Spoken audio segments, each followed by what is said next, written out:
Vaksinasi tahap 2 kini targetkan masyarakat kelompok lanjut usia dan pekerja publik. Pemerintah sebelumnya tidak jadikan kelompok lansia prioritas vaksinasi. Namun seiring penelitian yang terus dijalankan, BPOM keluarkan izin penggunaan vaksin Sinovac untuk lansia.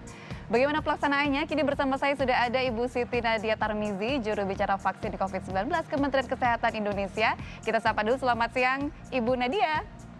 Selamat siang, Mbak Rahma. Nah, ini boleh langsung aja ya Bu ya. Apa Bu pertimbangan pemerintah menjadikan lansia sebagai salah satu prioritas vaksinasi COVID-19? Karena kan awalnya prioritas vaksinasi ini adalah warga usia 18 sampai 59 tahun. Iya, jadi kalau kita ingat ya di awal-awal pelaksanaan vaksinasi COVID-19 di banyak negara itu pertama kali yang mereka vaksinasi itu adalah para usia di atas 60 tahun ya. Nah, tetapi dikarenakan pada waktu itu pada saat kita memulai vaksinasi dengan vaksin Sinovac, Badan POM belum memberikan rekomendasi di awal-awal untuk penggunaan vaksin kepada usia lanjut. Tentunya karena Badan POM kita tahu bahwa Badan POM sangat memperhatikan dari aspek keamanan ya. Sehingga di awal kita tadi seperti Mbak Rahma sampaikan, vaksinasi kepada tenaga kesehatan itu kita mulai pada usia 18 sampai 59 tahun.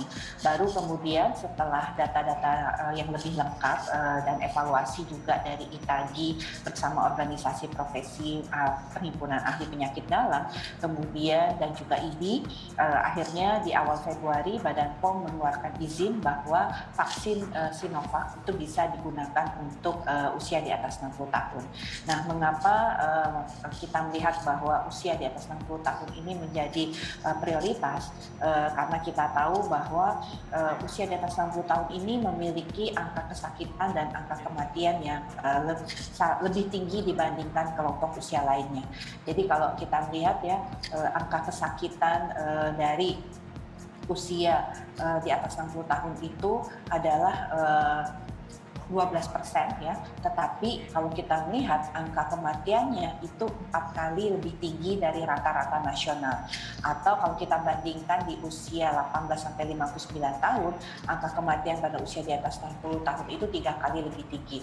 Jadi mereka ini yang usianya di atas 60 tahun sangat-sangat beresiko terhadap mudah menjadi COVID-19 dan dengan sakit ini mudah menjadi berat dan parah dan terakhir pada kematian. Iya. Bu Nadia, apakah ada syarat-syarat khusus nih untuk masyarakat kelompok lansia yang mendapatkan vaksin?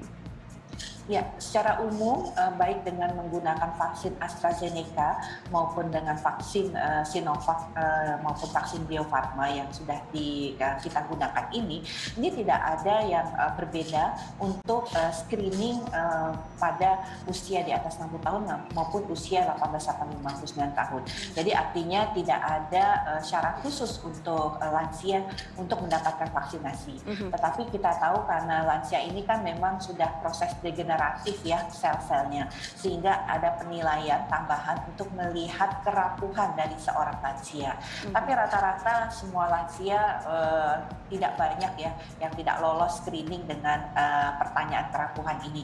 Jadi sangat-sangat aman untuk diberikan vaksinasi, termasuk kalau punya penyakit komorbid, misalnya gula darahnya atau tekanan darahnya. Selama tekanan darah itu di bawah 180, walaupun dia itu adalah pengidap hipertensi, ini vaksinasi dapat diberikan. Begitu juga yang punya penyakit gula darah ya atau diabetes mellitus, selama ini terkontrol, atau orang yang asma, tidak serangan, lagi tidak sesak ya saat mendapatkan vaksinasi, tidak demam, maka vaksinasi bisa diberikan. Karena ini vaksin ini sangat aman. Ada strategi khusus tidak Bu dari pemerintah untuk mempercepat proses vaksinasi ini untuk lansia?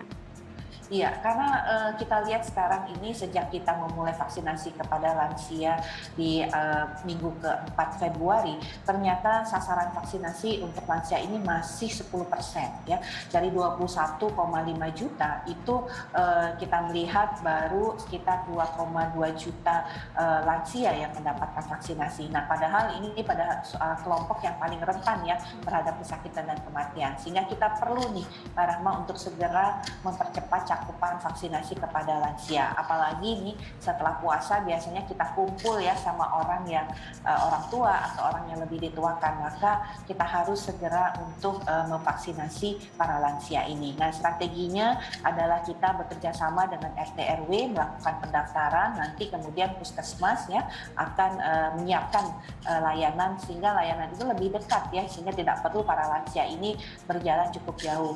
Kedua adalah kita mendorong swasta, BUMN yang membuka sentra-sentra vaksinasi, bukan hanya membuka tapi kemudian bekerja sama juga dengan wilayah setempat ya untuk kemudian menjemput dan mengantarkan kembali lansia itu ke rumahnya. Sehingga karena kita tahu kan kadang-kadang lansia ini mungkin tidak bisa melakukan registrasi yang secara online. Harus diasistensi begitu ya Bu Nadia ya. Betul, Bu, ya. ini pertanyaan penting nih Bu, mungkin harus diyakinkan juga sekali lagi kepada masyarakat. Sinovac itu aman kan Bu untuk lansia ya?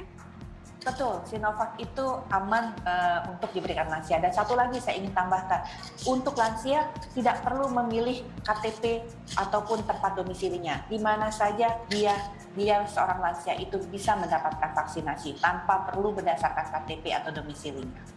Soal dosis interval antara dosis pertama dengan kedua, ini tidak ada perbedaan lagi Bu yang saya dengar antara kelompok usia yang 18 sampai 59 dan lansia, betul ya Bu ya? Betul, jadi saat ini rentang penyuntikan dosis kedua untuk Sinovac sama, baik di atas usia 60 tahun maupun usia 18 sampai 59 tahun, yaitu 28 hari. Baik, terima kasih banyak Ibu Nadia atas perbincangannya. Sehat selalu ya Bu Nadia ya. Sama-sama Mbak Rahma. Baik, selamat siang Bu. Ya. Baik, Good People, itu tadi perbincangan saya dengan Siti Nadia Tarmizi, juru bicara vaksin COVID-19 Kementerian Kesehatan Indonesia seputar serba-serbi vaksinasi untuk kaum lansia. Saya Rahma Hayuningdiah pamit undur diri. Selamat siang Indonesia.